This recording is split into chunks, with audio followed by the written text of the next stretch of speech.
नमस्कार दोस्तों, स्वागत है आपका अपना यूट्यूब चैनल टुडे एग्जाम पर। दोस्तों आज है आपका 24 फरवरी 2023 और आज आपका सीआरपीएफ एचसीएम का एग्जाम था।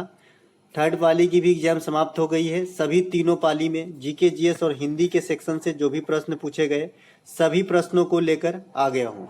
दोस्तों यहाँ पे करीब 60 के करीब आप जीके जीएस के प्रश्न देखेंगे और इससे 5 गुना आप एक्स्ट्रा फैक्ट देखेंगे, तो लगभग 350-400 के करीब जो है प्रश्नों का यहाँ पे सफाया हम करेंगे, क्योंकि आप जानते हैं एक्स्ट्रा फैक्ट के साथ पढ़ाते हैं और आने वाले शिफ्ट में आपको यहाँ से क्वेश्चन देखने को एग्जाम में मिल जाता है। तो चलिए दोस्तों शुरू कर लेते हैं आज का ये कंबाइंड शिफ्ट वाली वीडियो। ये वीडियो उन लोगों के लिए काफ़ी इंपॉर्टेंट है जिनको अभी एग्जाम देना बाकी है।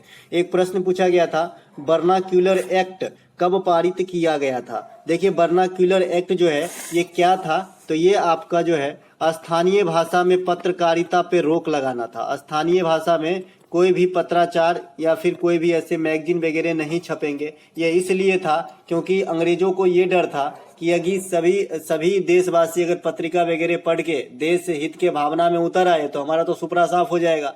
तो हमें शासन करना है भाई, तो अंग्रेजी में छापो लेकिन स्थानीय भाषा में मत छापो। ये आपका वर्नाक्यूलर एक्ट था। तो ये आपका 1876 में आया था और ये 1880 तक जो है लागू रहा था। तो ये बात भी आपको ध्यान रखना है। यहाँ से एक क्वेश्चन पूछ देता है एसएससी कि वर्नाक्यूलर एक्ट जो है किस अंग्रेज के गवर्नर के काल में जो है लाया गया था। तो ये आपका लॉर्ड लिटन के समय जो है लगाया गया था। इसके अलावा ये लॉर्ड लिटन वायसराय होगा, गवर्नर नहीं होगा, उस समय वायसराय का पोस्ट हो गया था। भारतीय प्रेस का मुक्तिदाता जो है चार्ल्स मेटकॉफ को कहा जाता है। ये भी आप इंपोर्टेंट करके रखेंगे आने वाले शिफ्ट के लिए। इसके अलावा झारखंड छत्तीसगढ़ जब राज्य बना था तो उस समय भारत के प्रधानमंत्री कौन थे। देखिए मैं आपको एक बात बताऊं, अगर प्रधानमंत्री से आज के डेट में क्वेश्चन पूछे जाते हैं एनिशिएंट फॉर्म में तो आप समझ लीजिए कि अटल बिहारी वाजपेयी साहब से क्वेश्चन जरूर पूछा जा रहा होगा। एक तो ये कैरेक्टर ही बहुत अच्छे थे, ऊपर से इन्होंने बहुत अच्छे अच्छे काम किए थे, ठीक है। और आपको याद ही होगा हिंदी में इनका भाषण है ना। तो ये सभी जो है अटल बिहारी वाजपेयी थे उस समय 2000 ईस्वी के दौरान। और उस समय जो है आपका झारखंड अलग हुआ था बिहार से, छत्तीसगढ़ अलग हुआ था एमपी से, और आपका एक है उत्तरांचल अलग हुआ था आपका कहाँ से, यूपी से। उत्तरांचल का नाम बाद में संशोधित करके उत्तराखंड किया गया, ठीक है। इसके अलावा जो लेटेस्ट आपका जो हाल में राज्य अलग हुआ है, ये सबसे अंतिम राज्य है आपका तेलंगाना 2014 में आंध्र प्रदेश से अलग हुआ है ना। तो ये बात भी आपको ध्यान रखना है। इसके अलावा मैं आपसे एक लोग क्वेश्चन पूछ लेता हूं कि अगर किसी राज्य से अलग राज्य बनाना हो काट छांट के तो कौन से आर्टिकल के द्वारा किया जाता है। एक दिन मैं और पूछा था, बहुत कम बच्चे जवाब दिए थे। आज देखते हैं कितने बच्चे इस क्वेश्चन का जवाब दे पाता है। अगला प्रश्न, समानता का अधिकार किस अनुच्छेद में वर्णित है। देखिए समता का अधिकार एक होता है और एक होता है अवसरों की समानता का अधिकार। एक बच्चे ने कमेंट किया है कि आर्टिकल 14 होगा। तो भाई समता जब पूछा गया होगा तो आर्टिकल 14 होगा, लेकिन अगर समानता लोक नियोजन के मामले में समानता स्पष्ट लिखा था जैसे बच्चे ने बताया, तो लोक नियोजन के मामले में अगर समानता पूछा गया है तो 16 होगा, ठीक है। और खाली डायरेक्ट समता का अधिकार इक्वलिटी पूछी गई होगी तो फिर 14 हो जाएगा, ठीक है। तो डिपेंड करता है लैंग्वेज पे। इसके अलावा छुआछूत का जो अंत है यह अनुच्छेद 17 में है, इसे अस्पृश्यता का अंत भी कहा जाता है। उपाधियों का अंत आर्टिकल 18 में है। प्रेस की स्वतंत्रता आर्टिकल 19 में है। इसके अलावा आर्टिकल 20 में जो है सजा आदि के मामले में छूट है। 21 में प्राण एवं दैहिक स्वतंत्रता का अधिकार या इसे निजता का अधिकार भी कहते हैं, है ना। 22 भी जो है सजा आदि के मामले में ही बात करता है। 23 जो है बलात् श्रम पे रोक या मानव तस्करी पे रोक बताता है।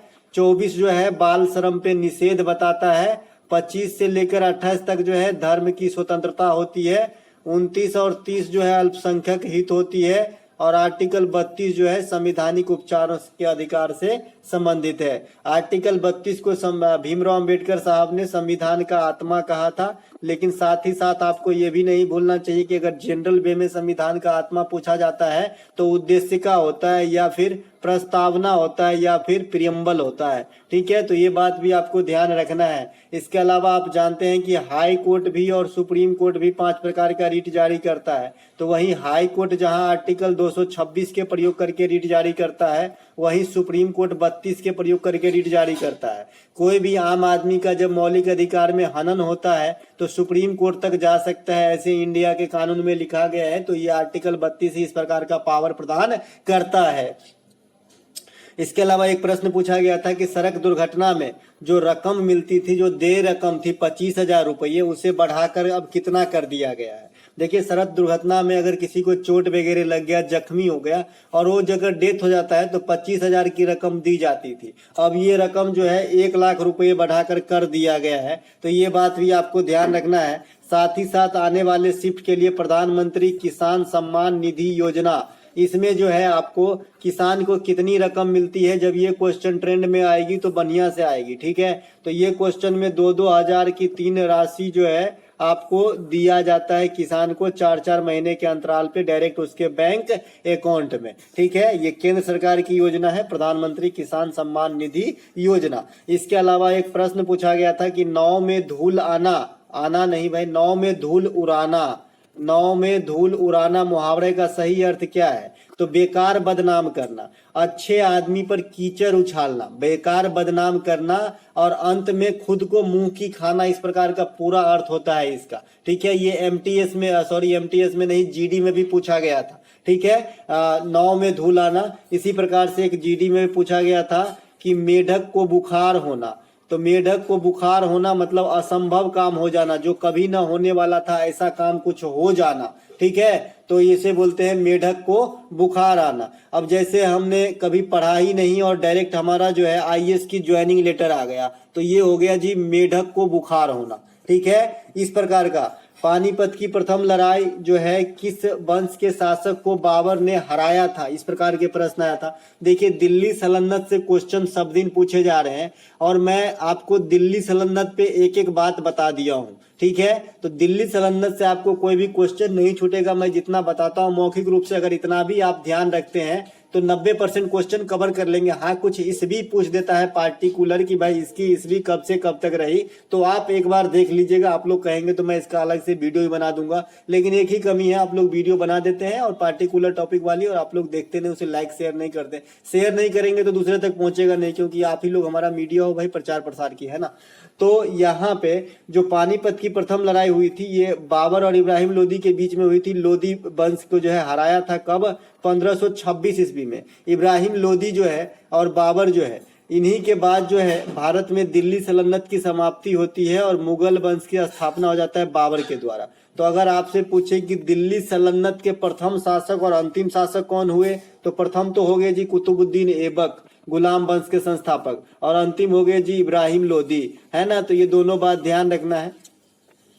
बाबर के द्वारा जो अन्य युद्ध लड़े गए, एक तो पानीपत के हो गए, एक चंदेरी की युद्ध होती है जी 29 जनवरी 1528 को बाबर और मेदिनी राय के बीच में। एक होता है आपका खानवा का युद्ध, राणा सांगा और बाबर के बीच में। आज पूछा गया था ना कि खानवा का युद्ध जो है किसके किसके बीच लड़ा गया था, तो बाबर और राणा सांगा के बीच। इसके अलावा घाघरा का युद्ध बाबर और अफगान शासक के बीच में लड़े गए थे। मजे की बात है कि चारों युद्ध में बाबर की विजय हुई थी। बाबर को कलंदर कहा जाता है। ठीक है, इसके अलावा बहाबी आंदोलन किस वायसराय के कार्यकाल के दौरान हुआ था? देखिए, बहाबी आंदोलन जो है ये आपका लॉर्ड एल्गिन के समय में हुआ था। ये आंदोलन के शुरू करने का श्रेय जो है शाह वलीउल्लाह को दिया जाता है, लेकिन बाद में इसका मेन कैरेक्टर, मेन भूमिका में सैयद अहमद बरेलवी साहब आ गए थे। तो आप छोटे मोटे किताब में सैयद अहमद बरेलवी साहब को ही देखेंगे कि बहाबी आंदोलन के जो है संस्थापक हैं। ठीक है, या फिर संचालन करता है। ठीक है, तो ये दोनों बात याद रखना है। अगर आप बड़े एग्जाम देते हैं तो शाह वलीउल्लाह भी आपको याद रखना पड़ेगा। ठीक उसी प्रकार से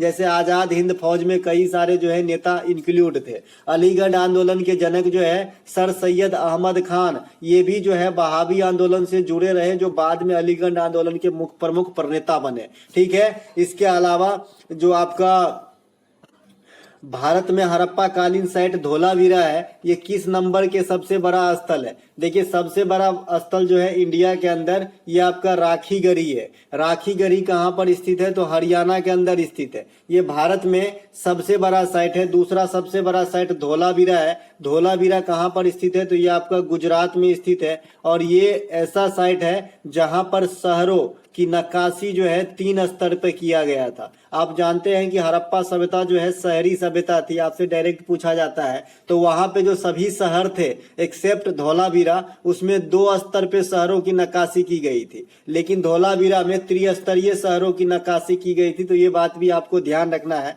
इसके अलावा धोलावीरा जो है नगर विभाजन 3 हिस्सों में था, तो बता ही दिया। धोलावीरा यूनेस्को के अंदर 2021 में शामिल होती है ना, 2021 के अंदर शामिल होती है ना। और ये 40वां साइट बनता है। एक बार पूछा भी गया, अभी आज फर्स्ट शिफ्ट में पूछा गया था कि धोलावीरा जो यूनेस्को में शामिल हुआ तो कैमा था 39वां 40वां। तो 40वां आपका धोलावीरा था और 39वां आपका रामप्पा मंदिर था। रामप्पा मंदिर कहाँ है? तो ये आपका तेलंगाना के अंदर है रामप्पा मंदिर। तो ये बात भी आपको ध्यान रखना है। यूनेस्को में सबसे पहले जो है 1983 माफ कीजिएगा, हाँ 1983 में 4 चीज को शामिल किया गया: ताजमहल, आगरा का किला, अजंता का गुफा और एलोरा का गुफा। दोस्तों यूनेस्को पे एक कंप्लीट वीडियो आपको कल मिलने वाली है। किसी भी एग्जाम की आप तैयारी करते हैं तो यूनेस्को से जो है कोई भी क्वेश्चन नहीं छूटेगा, ये हमारा गारंटी है। ठीक है, कल मिल जाएगा आपको वीडियो। इसके अलावा अल नीनो किस महासागर की उपज है? देखिए अल नीनो और ला नीनो ये 2 सागरीय जो है कृत्य हैं। तो अल नीनो में क्या होता है? अल नीनो में जो है जल गर्म हो जाता है जरूरत से ज्यादा, और जो ला नीनो होता है जस्ट इसका उल्टा होता है। ला नीनो में जल ठंडा हो जाता है। ये दोनों ही घटना पैसिफिक यानी प्रशांत महासागर की प्रमुख घटना है। अब ऐसा नहीं है कि प्रशांत महासागर के पूरे महासागर का जल गर्म हो जाता है क्या? अगर ऐसा हो जाएगा तो मछली वगैरह तो पूरा मर जाएगा, 1 दिन में खत्म, है ना। तो ऐसा नहीं होता है, किसी पार्टिकुलर रीजन में आती है और जो पर्यावरण को प्रभावित करती है। ठीक है, तो अल नीनो क्या होती है, ला नीनो क्या होती है, आप समझ गए। किस महासागर में आता है? प्रशांत महासागर में आता है। प्रशांत महासागर के बारे में थोड़ा सा और, मरियाना खाई प्रशांत महासागर में स्थित है। इसके अलावा जो आपका सबसे गहरा महासागर है, सबसे बड़ा महासागर है, तो ये भी आपका प्रशांत महासागर है। ये सभी बात आपको ध्यान रखना है। डियागो गार्सिया द्वीप है, ये आपका हिंद महासागर में है, डिएगो गार्सिया। और एक आर्कीपियागो द्वीप भी है, ये भी हिंद महासागर में है। ये सभी बात ध्यान रखना है। मालदीव जो एशिया का सबसे छोटा देश है, ये भी आपका जो है हिंद महासागर में ही स्थित है। श्रीलंका हिंद महासागर में स्थित है। ये सभी बात आपको ध्यान रखना है। इसके अलावा अल नीनो ला नीनो हो गया। इसके अलावा जो हमारा है थांगटा नृत्य किस राज्य से संबंधित? देखिए थांगटा नृत्य जो है मार्शल आर्ट टाइप का नृत्य होता है ये, और ये मणिपुर के युवाओं के द्वारा किया जाने वाला जो है प्रमुख प्रकार का एक करतब है। तो ये मणिपुर हो जाएगा। एक प्रश्न पूछा गया था कि लखनऊ घराने से निम्न में से कौन संबंधित है? देखिए ऑप्शन नहीं मिले थे इस क्वेश्चन के, लेकिन मैं आपको बता दूं कि जो पंडित बिरजू महाराज जो आपके कथक के प्रमुख नर्तक थे, है ना, तो ये जो है लखनऊ घराने से ही संबंधित है। ठीक है, इसके अलावा किराना घराना से जो है आपका पंडित भीमसेन जोशी संबंधित है। भीमसेन जोशी जो है ये किराना घराना से संबंधित है। भीमसेन जोशी किस क्षेत्र से जुड़े हुए थे? करोड़ों बार जो पूछा गया एसएससी में। तो देखिए भीमसेन जोशी जो है हिंदुस्तानी शास्त्रीय संगीत से जुड़े हुए थे, जिन्हें 2008 में भारत रत्न भी दिया गया है। तो ये बात सब आपको ध्यान रखते चलना है। अगर आपसे कोई पूछ ले कि संगीत के क्षेत्र में किसको किसको भारत रत्न दिया गया है, तो संगीत के क्षेत्र में मेरे साथ गिनिए। 1998 में मिला है एम सुब्बा लक्ष्मी को, और सुब्बा लक्ष्मी वही लेडी गायिका है जो आपका कर्नाटक संगीत या म्यूजिक में प्रथम बार भारत रत्न पाई थी। इसके अलावा 1999 में पंडित रविशंकर को दिया गया, 2000 में किसी को नहीं दिया गया। ठीक है, 2001 में लता मंगेशकर और बिस्मिल्लाह खां को दिया गया था कंबाइंड रूप से। 2008 में जो है पंडित भीमसेन जोशी को दिया गया। 2019 में भूपेन हजारिका साहब को दिया गया। तो कितने हो गए जी, 1 हो गए, 2 हो गए और 2001 में 2, तो 2 2 4 और 2 इधर हो गए, तो 6 कैरेक्टर हो गए जो आपके भारत रत्न विजेता है, ठीक है, म्यूजिशियन। इसके अलावा धौलावीरा हड़प्पा कालीन साइट को यूनेस्को में किस क्रमांक पे शामिल किया गया था, ये फर्स्ट शिफ्ट में पूछा गया था, ठीक है। तो धौलावीरा में जो आप शामिल हुआ है आपका धौला यूनेस्को के अंदर, तो ये 40वें नंबर के साइट थे और रामप्पा मंदिर आपके 39वें नंबर के साइट बने थे, ठीक है। तो रामप्पा मंदिर कहाँ पर है, तो ये तेलंगाना, और धौलावीरा कहाँ पे है, तो ये गुजरात। यहाँ पे मिस प्रिंट हुआ है, लेकिन मैंने पहले वाले वीडियो में भी जैसे अभी काट के शुद्ध किया था, शुद्ध करके ही बताया था, एक बच्चे ने कमेंट किया है ना, तो इसीलिए बता दूं भाई, सही बताया था भाई। इसके अलावा यूनेस्को के प्रथम जो अभी मैंने बताया कि भाई आगरा का किला, ताजमहल, अजंता की गुफा और एलोरा की गुफा, ये चारों को शामिल किया गया था 1983 के अंदर। अगर आपसे कोई पूछ ले कि भाई यूनेस्को का मुख्यालय कहाँ पे है, तो पेरिस के अंदर है। स्थापना कब हुई थी, 1945 में। इसके वर्तमान में चीफ कौन है, तो आंद्रे अजोलो है इनके वर्तमान में चीफ यूनेस्को के, ठीक है। ये सभी बातों को ध्यान रखेंगे। भारत में कुल 40 यूनेस्को के साइट हैं, यूनेस्को में शामिल है भारतीय 40 साइट, ठीक है। यूनेस्को वाला वीडियो जरूर देख लीजिएगा अगर आप एसएससी की तैयारी करते हैं या फिर एसएससी का एग्जाम कंडक्ट करते हैं तो, क्योंकि वो क्वेश्चन जो है आता ही रहता है और मैं ऐसे डिजाइन कर दिया हूं कि आपको एक भी प्रश्न नहीं छूटेगा। इसके अलावा एक प्रश्न पूछा गया था, दिनेश जवाहर को द्रोणाचार्य पुरस्कार 2022 से सम्मानित किया गया, वह मतलब किस खेल के कोच है, इस प्रकार के प्रश्न आए थे, ठीक है। वहां पे रोहित शर्मा, विराट कोहली और आपका 2 नाम और दिया गया था, ईशान किशन भी दिया गया था और एक राहुल दिया गया था, शायद है ना, केएल राहुल, इस प्रकार का नाम दिया गया था। तो जो रोहित शर्मा है उनके बचपन यानी शुरुआती दिनों का कोच रहा है आपका कौन, दिनेश जवाहरलाल लाड। दिनेश जवाहरलाल लाड जो है ये रोहित शर्मा के कोच रहे हैं, जिन्होंने द्रोणाचार्य पुरस्कार 2022 से सम्मानित किया गया है, ठीक है। उस समय क्रिकेट ये वाला क्वेश्चन जो है खाली इतना बताया गया कि भाई दिनेश जवाहरलाल को किस क्षेत्र में द्रोणाचार्य मिला, तो क्रिकेट से संबंधित है, तो हो जाता है भाई 100 क्वेश्चन में एक क्वेश्चन तो हो, जब बच्चे को पूरा थोड़ी याद आता है, एक आध क्वेश्चन तो अधूरा ही रह सकता है ना। तो ये क्वेश्चन अधूरा रह गया था, बाद में मैंने पिन कर दिया था कि भाई ये क्वेश्चन कुछ अलग तरीके से आया था, तो मैं जो आता है वैसे ही आपको बताता हूं दोस्तों, ऐसा कुछ नहीं हवा में, ठीक है। तो ये रोहित शर्मा इस क्वेश्चन के लिए आंसर था, जिन्होंने आज एग्जाम दिया है और रोहित शर्मा करके आए होंगे, तो राइट आंसर होगा, ये रोहित शर्मा का कोच था। ये क्वेश्चन फिर से पूछा गया, दोबारा भी पूछा गया, अभी देखेंगे, आप पाएंगे, एक बार और आएगा। द्रोणाचार्य पुरस्कार की शुरुआत 1985 में होती है। खेल के क्षेत्र से इंपोर्टेंट पुरस्कार जो है आपका एक अर्जुन पुरस्कार है। अर्जुन पुरस्कार की शुरुआत 1961 में होती है और लेटेस्ट वाली अर्जुन पुरस्कार 25 खिलाड़ी को दिया गया है। सबसे बड़ा पुरस्कार जो है खेल के अंदर ये है आपका मेजर ध्यानचंद पुरस्कार। इसकी शुरुआत 1991 से हुआ था, लेकिन उस समय इसका नाम राजीव गांधी खेल रत्न पुरस्कार हुआ करता था। बाद में इसका नाम बदल के हॉकी के जादूगर मेजर ध्यानचंद के नाम पे मेजर ध्यानचंद पुरस्कार रखा गया। और जो लेटेस्ट वाला है 2022 के लिए, ये आपको शरत कमल को दिया गया है। शरत कमल आपका टेबल टेनिस खेलते हैं जी, ये बात ध्यान रखना है। इसके अलावा एक चीज, 29 अगस्त को जो आप राष्ट्रीय खेल दिवस मनाते हैं, ये मेजर ध्यानचंद के ही जन्मदिन पे है। और 6 अप्रैल को आप विश्व खेल दिवस मनाते हैं, तो ये बात भी ध्यान रखेंगे। राष्ट्रीय खेल के साथ साथ अंतर्राष्ट्रीय खेल दिवस भी याद आपको रखना है। एक प्रश्न पूछा गया था, जनगणना 2011 के अनुसार जनसंख्या घनत्व कितनी है, 382 जो है जनसंख्या घनत्व। जनगणना पे मैंने एक होल वीडियो आपको बना के आज से एक दिन पहले ही दे दिया है, आशा करते हैं कि आप देखे होंगे। उससे बाहर कोई भी क्वेश्चन आ जाए तो मुझे बता देना, मैं यहीं रहूंगा, ठीक है। इसके अलावा एक प्रश्न पूछा गया था आपका कि यहाँ पे जनगणना का थोड़ा सा आंकड़ा फिर से दोहरा देता हूँ। कुल जनसंख्या की बात करें तो 1.21 अरब है इंडिया की जनसंख्या, और विश्व की जो जनसंख्या है वो 7 अरब 2011 के अनुसार मापा गया था। अब मेरे ख्याल से विश्व की जनसंख्या तो कम से कम 8 अरब जरूर होगा, पता नहीं 2050 तक हम लोग कहाँ रहेंगे, ठीक है। इसके अलावा जो दशकीय वृद्धि रही थी 11 के अनुसार ये 17.7 रहा था, कहीं कहीं आपको 17.64% एक्यूरेट एनसीईआरटी में मिलेगा ये चीज। इसके अलावा जनगणना मतलब जनसंख्या घनत्व जो है ये आपका 382 है। अब जनसंख्या घनत्व क्या होती है, तो 1 किलोमीटर में कितने जन निवास करते हैं उसे ही जनसंख्या घनत्व कहा जाता है। इंडिया में सबसे कम जनसंख्या घनत्व और अरुणाचल प्रदेश की है, तो ये बात भी रखना है। और सबसे अधिक जनसंख्या घनत्व तो बिहार की है, तो ये बात भी आपको ध्यान रखना है। ओवरऑल लिंगानुपात जो है 390:43 है। सबसे अधिक लिंगानुपात केरल की है, सबसे कम लिंगानुपात हरियाणा की है। ठीक है। साक्षरता ओवरऑल 73% है, इसे एनसीईआरटी 74.04% लिखता है, तो ये बात भी आपको ध्यान रखें। डोंट वरी, दोनों में से एक ही ऑप्शन आपके एग्जाम के अंदर आने वाली है। इसके अलावा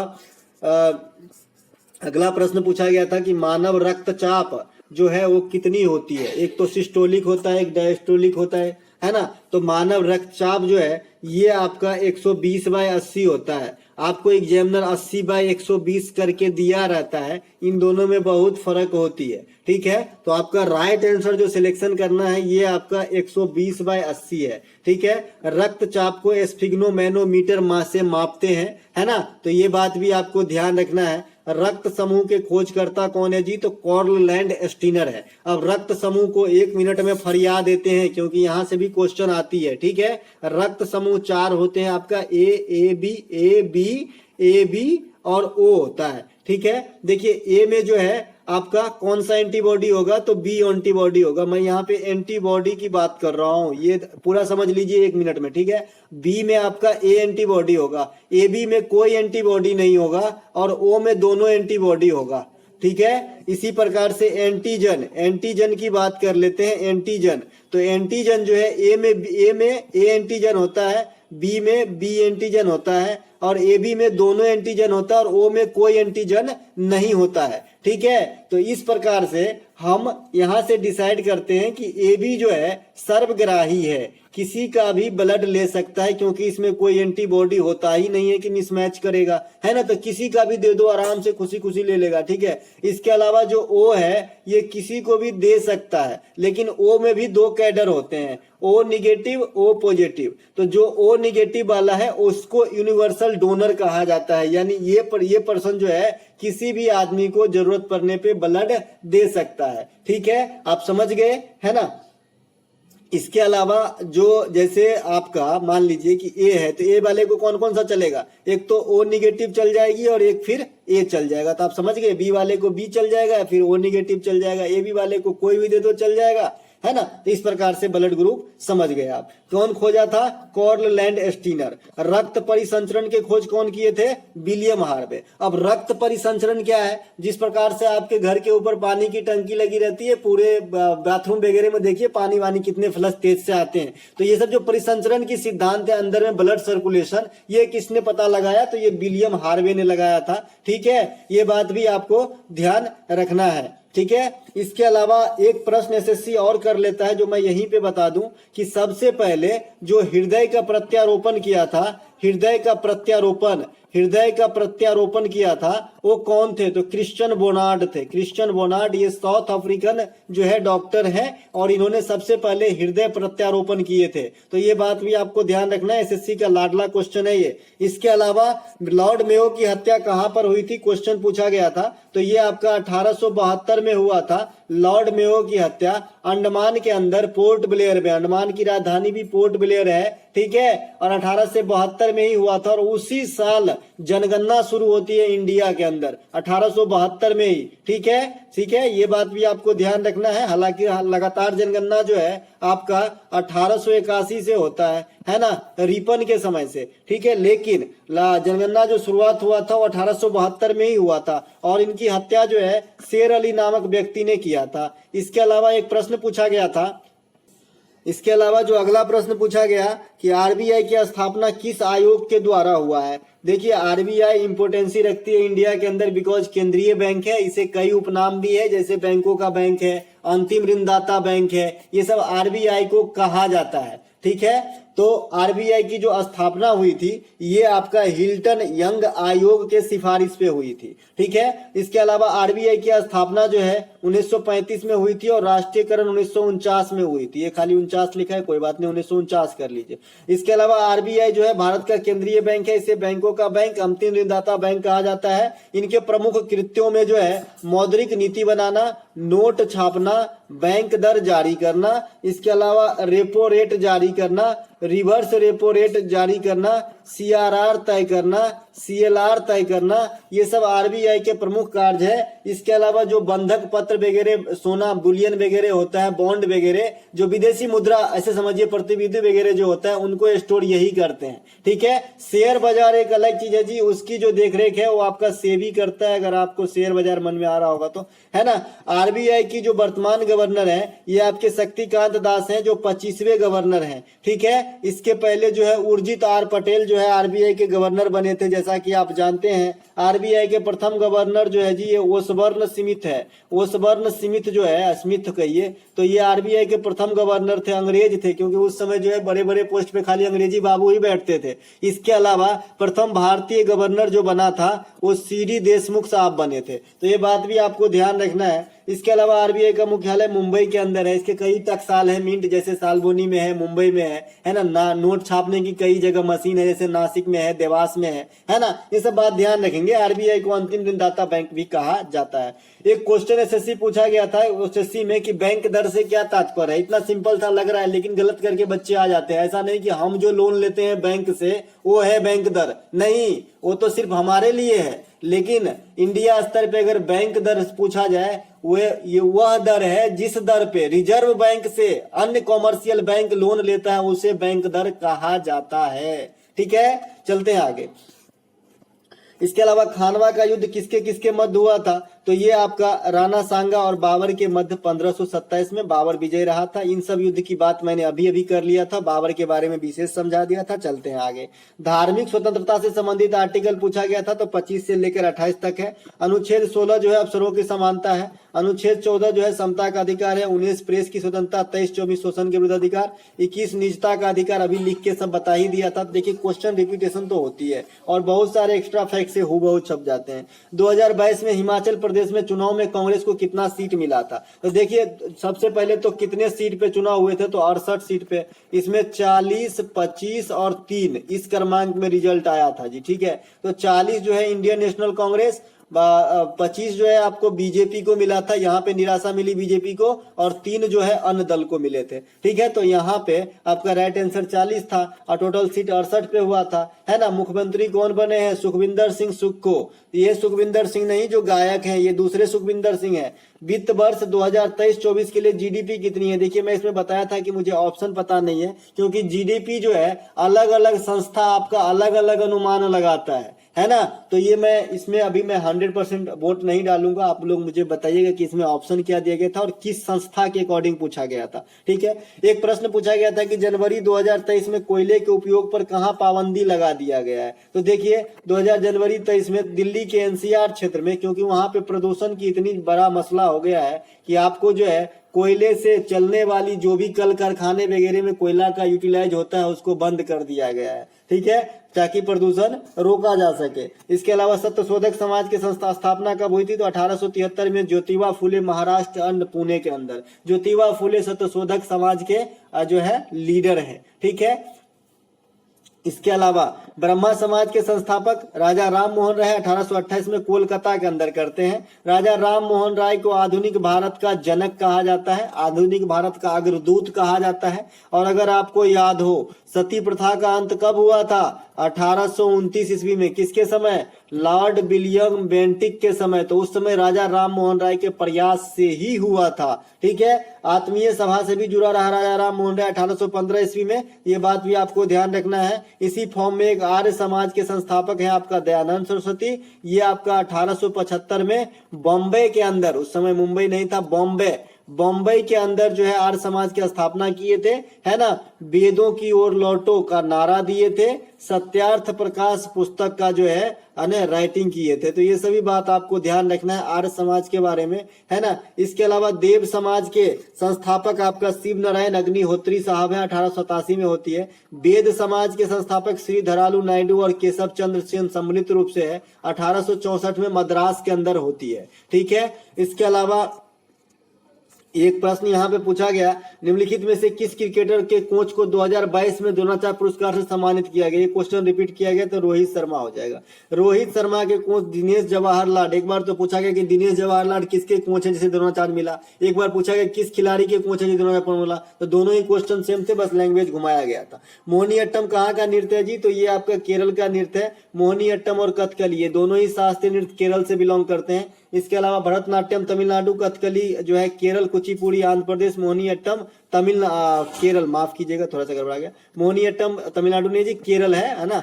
कथक जो है उत्तर भारत है, मणिपुरी मणिपुर है, ओडिसी उड़ीसा का है, सतरिया असम का है। अब देखिए 60 शास्त्रीय भाषा में सबसे लेटेस्ट वाला पूछा जाए तो सतरिया हो जाएगा। और सतरिया के संचालन कर्ता भी पूछा जाता है तो शंकर देव है, जतीन गोस्वामी, और जो भी असम का सरनेम है आप सतरिया जो है आंख मूंद के लगा दीजिएगा। इसके अलावा जो कथकली है, कथकली कहाँ की? केरल की है, और मोहिनीअट्टम भी केरल की है, तो ये दोनों अलग छट गए। भरतनाट्यम है यामिनी कृष्णमूर्ति है ना, टी पद्मा सुब्रमण्यम, टी बाला सरस्वती, रुक्मिणी देवी अरुणडेल, ये सभी भरतनाट्यम के प्रमुख कैरेक्टर हैं, है ना। कथक के उत्तर भारत के जो भी महाराज शब्द हैं ये आपका कथक से रिलेटेड कर लीजिएगा। और जो आपका कुचिपुड़ी है, रेड्डी फैमिली कुचिपुड़ी से जुड़ी है। झावेरी बहन मणिपुरी से जुड़ी है ना। झावेरी बहन और सिंह जैसे आतंब सिंह, गोपाल सिंह, सोनरिक सिंह, है ना, ये सभी जो है आपके मणिपुरी नृत्य के प्रमुख नर्तक हैं। सृष्टि का विलोम पूछा गया था, तो ये प्रलय होता है। सृष्टि मतलब दुनिया, ये जो लोक है जिसमें हम लोग रहते हैं सृष्टि है भाई, है ना, तो इसका उल्टा आफत प्रलय। इसके अलावा 2022 में पद्म अवार्ड में जाकिर हुसैन साहब को कौन सा, इसी गणतंत्र दिवस के अवसर पर, देखिए करंट अफेयर काफी नजदीक के पूछे जा रहे हैं, तो इस गणतंत्र दिवस के अवसर पर जाकिर हुसैन साहब को पद्म विभूषण देने की बात कही गई है। पंडित तो नहीं, जाकिर हुसैन साहब जो है, उस्ताद जाकिर हुसैन साहब, ये तबला के वादक थे, ठीक है। इसके अलावा निम्नलिखित में से कौन सा शब्द रियासत का पर्यायवाची नहीं है? रियासत या फिर रियायत पूछा गया था। एक बच्चे ने कमेंट करके बताया कि रियायत पूछा गया था, रियासत नहीं पूछा गया था। सुनने में मिस्टेक हुआ है, यहाँ पे आज 2 क्वेश्चन सुनने में मिस्टेक हुआ है, ठीक है। तो एक रियायत पूछा गया था। देखिए रियायत का मतलब होता है जैसे आप बोलते हैं ना कि एकदम रियायती कीमत पे जो है मिल गया ये फलाना ये चीज, इस प्रकार, तो इस प्रकार से जो है इसका अर्थ निकलता है रियायत।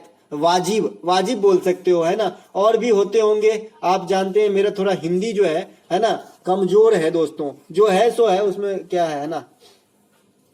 इसके अलावा संविधान में मौलिक कर्तव्य किस संविधान संशोधन के द्वारा जोड़ा गया था? तो ये तो मैं सब दिन बताते हूँ, 42वां संविधान संशोधन 1976, है ना। तो बस उसी समय जो है 42वां संविधान संशोधन को लघु संविधान भी कहा जाता है, बिकॉज इसमें बहुत सारे काम हुए, जैसे अखंडता, धर्मनिरपेक्षता शब्द को जोड़े गए। इसके अलावा 42वां संविधान संशोधन के तहत 10 प्रकार के मौलिक कर्तव्य को जोड़े गए। ये स्वर्ण सिंह समिति की अनुशंसा पे लगाया गया था। वर्तमान में 11 मौलिक कर्तव्य है, जो आपके भाग 4A आर्टिकल 51 के ए में रखा गया है, और ये रूस के संविधान से लिया गया है। देखिए मौलिक कर्तव्य और मौलिक कर्तव्य दोनों में थोड़ा कंफ्यूजन बनी रहती है, मौलिक कर्तव्य और मौलिक अधिकार। तो मौलिक अधिकार यूएसए से लिया गया है, भाग 3 में रखा गया है, आर्टिकल 12 से 35 तक के वर्णित है। और मौलिक अधिकार और नीति निर्देशक तत्व में क्या मेन डिफरेंस है, ये क्वेश्चन आपके सीजीएल ने पूछा है, ठीक है। तो अगर आप सीजीएल लेवल तक की तैयारी करते हैं तो आपकी जो है इंक्रीजमेंट और भी जो है फास्ट होनी चाहिए, मतलब चीजों को समझने की। तो मौलिक अधिकार और जो नीति निर्देशक तत्व है, ये दोनों में सिर्फ एक ही फर्क है, बेसिक वाली। अब ऐसे फर्क देखेंगे तो बहुत है भाई। ये आयरलैंड से लिया गया आपका नीति सिद्धांत, और ये अमेरिका से लिया गया है। ये 12 से 35 तक के बीच में है, ये 36 से 51 के बीच में है, और भी जो है। लेकिन जो बेसिक डिफरेंस है कि मौलिक अधिकार जो हमें दिया गया है वो किसी आपातकाल वगैरह में हमसे छीना जा सकता है, एक्सेप्ट आर्टिकल 21। लेकिन नीति निर्देशक तत्व किसी भी परिस्थिति में परिवर्तनीय नहीं है, यानी बदला नहीं जा सकता। ये बेसिक डिफरेंस है, वन ऑफ द, है ना। तो ये ध्यान रखेंगे। इसके अलावा चापलूसी का पर्यायवाची शब्द पूछा गया था, तो खुशामद, चाटुकारिता, है ना, इसको बोलते हैं आपका चाटुकारिता, खुशामद करना, है ना। बेकिंग सोडा का रासायनिक नाम पूछा गया था जी, सोडियम बाइकार्बोनेट होता है, NaHCO3 होता है जी, है ना, सोडियम बाइकार्बोनेट। इसके अलावा धोने वाला सोडा, इसे सोडियम कार्बोनेट कहते हैं, Na2CO3 होता है। इसके अलावा ब्लीचिंग पाउडर CaOCl का होल ट्वाइस होता है। इसके अलावा caustic soda NaOH sodium hydroxide होता है। इसके अलावा एक मैग्नीशियम हाइड्रोक्साइड होता है Mg, इसे देखिए एक बच्चे ने कमेंट किया है कि सर MgOH मैग्नीशियम हाइड्रोक्साइड का नहीं, OH का हॉल2H होता है। आप बहुत ही अच्छे हो, बहुत मतलब बहुत आपका समझ थोड़ा आगे है। जनरल वे में MgH जो है वो बदलने के लिए MgOH का हॉल2 लिखेंगे तो ये बैलेंस्ड समीकरण में लिखा जाएगा, जबकि ये पूरा ये अनबैलेंस्ड है OH, ठीक है। तो इस प्रकार से आप MgH में बता दिया था, ठीक है भाई, एकदम जो है बैलेंस्ड वाला ही देखिए। MgOH का हॉल2 मैग्नीशियम हाइड्रोक्साइड, इसे मिल्क ऑफ मैग्नीशिया कहा जाता है। इसके अलावा जो आपका कास्टिक सोडा होता है NaOH होता है, सोडियम हाइड्रोक्साइड, ये तो बता ही दिए। सल्फ्यूरिक अम्ल का भी ध्यान रखना है जी, H2SO4, और एक एसिटिक एसिड का भी CH3COOH, है ना। तो ये सभी जो है आपके एग्जाम में घुमा फिरा के इसके सूत्र वगैरह पूछे जाते हैं। इसके अलावा मालदीव भारत के किस दिशा में स्थित है? तो आई थिंक जो भारत के हमारा नक्शा है कुछ इस प्रकार से है ना, कुछ इस प्रकार से। हमें तो इतना बनाने नहीं आता है, ड्राइंग भी थोड़ा कमजोर है ना। तो यहाँ पे मालदीव है जी, तो इस हिसाब से देखेंगे तो दक्षिण पश्चिम में होगा। आप लोग मुझे बताइएगा कि क्या ऑप्शन में दिया गया था। इसके अलावा रजिया सुल्तान की मृत्यु कब हुई थी? तो 1240 में हुई थी। 36 से लेकर 40 तक गद्दी संभाली थी, और ये गद्दी संभालने वाली भारत की प्रथम शासिका बनी थी महिला में, और ये आपका इल्तुतमिश की पुत्री थी जो गुलाम वंश से रिलेटेड है, ठीक है। इसके अलावा एक प्रश्न पूछा गया था कि हाँ रजिया सुल्तान के बारे में और है। देखिए दोस्तों वीडियो लंबा तो होगा ही, अगर आपको ज्यादा चीज पाना है तो ज्यादा बात सुनना ही पड़ेगा, ज्यादा जो है क्वेश्चन को कवर करना पड़ेगा। अगर आप इत्मीनान के साथ बहुत सारे चीज सीखना चाहते हैं तो वीडियो तो लंबा होगा ही। रजिया सुल्तान इल्तुतमिश की पुत्री है, ये तो बता ही दिया। एक क्वेश्चन यहाँ पे, तुर्कान चीलगानी का गठन कौन किया था? तो इल्तुतमिश ने किया था, ठीक है। इसके अलावा एक प्रश्न पूछा गया था कि पंकज अडवाणी ने विश्व बिलीवियर्स चैंपियनशिप, आप जानते हैं पंकज अडवाणी बिलीवियर्स या स्नूकर इसे ही कहते हैं, तो इस खेल से संबंधित है। बिलीवियर्स स्नूकर आपने देखे होंगे कि पहले जमाने के जब हिंदी पिक्चर होता था तो उसमें गुंडा लोग जो है ऐसे डंडा लेके खेला करता था, तो यही है बिलीवियर्स स्नूकर, है ना। तो ये आपका 25वां टाइटल जीते हैं अपने लाइफ का, तो ये भी आपको ध्यान रखना है। एक प्रश्न पूछा गया था कि UNDP ने जो 2022 में 2021 के लिए मानव विकास सूचकांक जारी किया है, तो ये भारत को कौन सा रैंक दिया है? तो 132वां रैंक मिला है, इससे पहले 131वां रैंक था, है ना। इसके बाद विश्व भुखमरी में जो है 107वां है, प्रसन्नता वाला में हैप्पीनेस में 100 जो है आपका 36वां है। तो इस प्रकार से आज के सभी शिफ्ट में आए हुए सभी प्रश्नों का एनालिसिस आप लोगों ने देखा। आप लोगों से एक सलाह मशवरा चाहता हूं दोस्तों कि अगर आप लोग एक बढ़िया